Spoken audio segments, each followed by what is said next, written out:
أعوذ بالله السميع العليم من الشيطان اللعين الرجيم. بسم الله الرحمن الرحيم. رب اشرح لي صدري ويسر لي أمري واحلل عقدة من لساني يفقه قولي. بعد التوكل على الله سبحانه وتعالى نشرع ببحث جديد. ألف لام را، تلك آيات الكتاب وقرآن مبين ربما يود الذين كفروا لو كانوا مسلمين ذرهم يأكلوا ويتمتعوا ويلههم الأمل فسوف يعلمون. وما أهلكنا من قرية إلا ولها كتاب معلوم ما تسبق من أمة أجلها وما يستأخرون. وقالوا يا أيها الذي نزل عليه الذكر إنك لمجنون.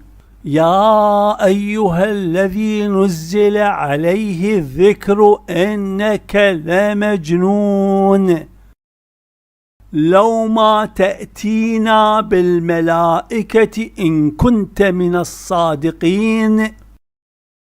قالوا يا أيها الذي نزل عليه الذكر إنك لمجنون لو ما تأتينا بالملائكة إن كنت من الصادقين. يأتي جواب الحق، قال ما ننزل الملائكة إلا بالحق وما كانوا إذا منظرين إنا نحن نزلنا الذكر وإنا له لحافظون. إنا نحن نزلنا الذكر وإنا له لحافظون. هذا هو المورد القرآني الذي جاءت فيه هذه الآية، إنا نحن نزلنا الذكر وإنا له لحافظون. إذن السياقات، النسق، تطابق المعاني، السباق واللحاق، السابق واللاحق من الألفاظ والمعاني في الآيات في هذا المورد لا تساعد على أن يكون القول وتكون هذه الآية إنا نحن نزلنا الذكر وإنا له لحافظون منفصلة عن هذه المعاني، بل هي مرتبطة بها وبلحاظ هذه المعاني. والنقطة الثانية كما قلنا بأن هذه الآية لا تكون حجة على من يعترض على السنة والسلفية ممن حرف القرآن ويحرف القرآن، لأنه سيكون من الضروري عنده أن يضع مثل هذه الآية كي يقطع ألسنة من يريد أن يعترض عليهم. النقطة الأخرى الثالثة، إنا نحن نزلنا الذكر وإنا له لحافظون. الذكر هنا قلنا عنوان أعم، يوجد قرآن، يوجد كتاب، يوجد ذكر، والآن هم يتحدثون ونحن في مقام الحديث عن تعريف القرآن. إنا نحن نزلنا الذكر وإنا له لحافظون. الذكر هو القرآن هنا حسب الكلام وحسب مورد البحث، يعني إنا نحن نزلنا القرآن وإنا له لحافظون. إذن من الذي أنزل التوراة والإنجيل؟ هل أنزلها الشيطان أو أنزلها البخاري أو ابن تيمية أو أبو هريرة أو أمنا عائشة؟ من الذي أنزل التوراة والإنجيل؟ هل هي من الله أو من الشيطان أو من المدلسين؟ إنا نحن نزلنا الذكر وإنا له لحافظون حسب الكلام وحسب مورد البحث، يعني إنا نحن نزلنا القرآن وإنا له لحافظون. إذن من الذي أنزل التوراة والإنجيل؟ هل أنزلها الشيطان؟ هل هي من الله أو من الشيطان أو من المدلسين؟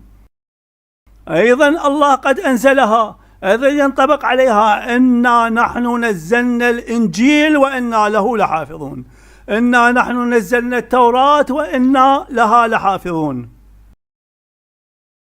ما يقال في القرآن يقال في غيره من الكتب، وكل هذه الكتب جاءت من الوحي جاءت من الله سبحانه وتعالى، وأن القرآن كالإنجيل والتوراة، فلماذا يحفظ القرآن ولا يحفظ الإنجيل والتوراة؟ ولم يحفظ الإنجيل والتوراة وحصل فيه التحريف. فما هي الغرابة في أن يحصل التحريف في القرآن؟ والتراث السني يؤكد وجود التحريف يقينا جزما قطعا أكيدا. فهل يوجد واسطة ويوجد مقياس سقيم في التعامل مع التشريع، مع كتب التشريع، مع الكتب المنزلة؟ يحفظ هذا ولا يحفظ ذاك، هذا كتاب وهذا كتاب، هذا تشريع وهذا تشريع، هذا كلام الله وهذا كلام الله. المسألة واضحة عندنا الآن. عندنا النقطة الأولى بأن السياقات، السياق والنسق وتطابق المعاني والمعاني السابقة واللاحقة وتكامل المعنى الكلي في المقام في هذا المورد من الآيات المباركة من سورة الحجر لا يساعد على فصل وانتزاع إنا نحن نزلنا الذكر وإنا له لحافظون، لا يساعد أن ننتزع هذه من هذه الآيات التي مع هذه الآية. وقلنا النقطة الثانية، هذه الآية أو ما يشبه هذه الآية سيلتفت إليه، بل بالضرورة يلتفت إليه من قبل المدلسين كالسلفية والسنة، وسيجعل مثل هذه الآية في أي كتاب يدلس من قبل المدلسين كالسلفية والسنة، فلا يكون هذا الكلام حجة على من يعترض على تدليس السلفية والسنة. والنقطة الأخرى قلنا بأن القرآن كالإنجيل والتوراة، فلماذا يحفظ القرآن ولا يحفظ الإنجيل والتوراة؟ ولم يحفظ الإنجيل والتوراة وحصل فيه التحريف. فما هي الغرابة في أن يحصل التحريف في القرآن؟ والتراث السني يؤكد وجود التحريف يقينا جزما قطعا أكيدا. ما هو الفرق؟ وعندنا قانون القذة بالقذة، القذة بالقذة، ومن أوضح مصادق القذة بل الأمر العظيم جدا هو الكتاب. فكما حرفت التوراة والإنجيل يحرف القرآن على أيدي السلفية والسنة. ما هو الفرق؟ هذا هو التاريخ وهذا هو التراث عندكم، وهذه كتب الأحاديث عندكم، وشاهدوا مهازل المصاحف وحرق المصاحف وجمع المصاحف. ونكرر بأننا نحترم الآراء والاختيارات والمعتقدات والأشخاص، لكننا نعترض على القرود، على الخنازير، على الحمير الذين يكفرون الناس وهم في الدرك الأسفل من الجهل والسحر والشعوذة والتدليس والخرافة والنار والسعير. هؤلاء السلفية وأقران السلفية من السنة من أهل التكفير والتمرد والتوحش والبهيمية. والتراث السني يؤكد وجود التحريف يقينا جزما قطعا أكيدا. أين السلفية؟ أين المحتالون؟ أين الأبالسة؟ أين السباق واللحاق والنسق والسياق والطباق؟ أين هم من هذه الآيات القرآنية المباركة؟ أين الأبالسة؟ أين المحتالون؟ أين السلفية الذين وصفهم ابن عمر بالحمير؟ ماذا نفعل لهم؟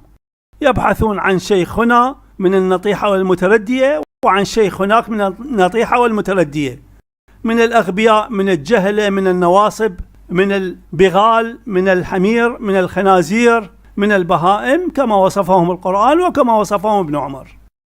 ماذا نفعل لهم؟ نحن نقيم الحجة ونبرئ الذمة أمام الله سبحانه وتعالى. وأكتفي بهذا المقدار من الكلام ونكمل إن شاء الله.